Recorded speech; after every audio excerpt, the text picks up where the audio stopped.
Hey, what's up guys? I'm Illusionist Dan Sperry, the anti-conjuror, and right now I'm going to show you a little card trick while at the same time telling you a story. I know, try to contain yourself. This story is actually one you might be familiar with. It's about vampires, and it's about the most famous vampire in the entire world, and that is Dracula. Ooh.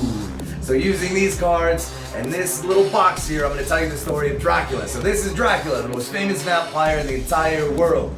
Dracula would always go flying about the countryside because he could turn himself into a bat because, vampires, they have all sorts of these very mystical, supernatural abilities and powers. So Dracula would turn himself into a bat, fly around the countryside, biting people on the neck and turning the living into the living or undead or whatever you want to call it, and turning them into vampires. Then he'd fly back as the sun would start to rise. He would fly back to his castle and get into his coffin, because he'd always sleep in a coffin, right, during the daytime. This box is going to represent his coffin. This wooden box has even got Dracula's, it's got his crest there on the lid. So this is going to represent Dracula's coffin. So Dracula would fly back to his coffin, get inside and close the lid until the next night when he would go back out and do the exact same thing. Now, the thing about Dracula is you must understand there's one other person involved in the story, and that is this guy named Van Helsing. See, Van Helsing would try and get Dracula so that he could kill him. Now, there's some things that vampires can't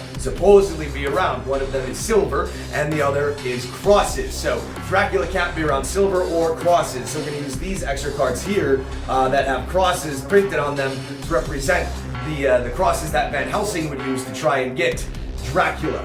Now, Dracula would go running about, and Van Helsing would try and circle around him with his crosses and his other silver stuff and mirrors and whatever to try to capture Dracula so he could kill him. But you have to be careful because vampires are very witty and they're very smart.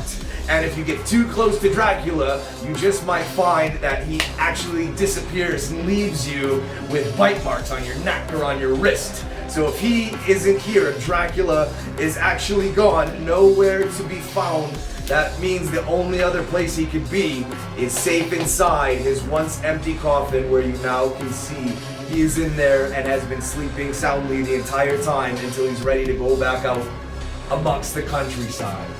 Ooh, magic show!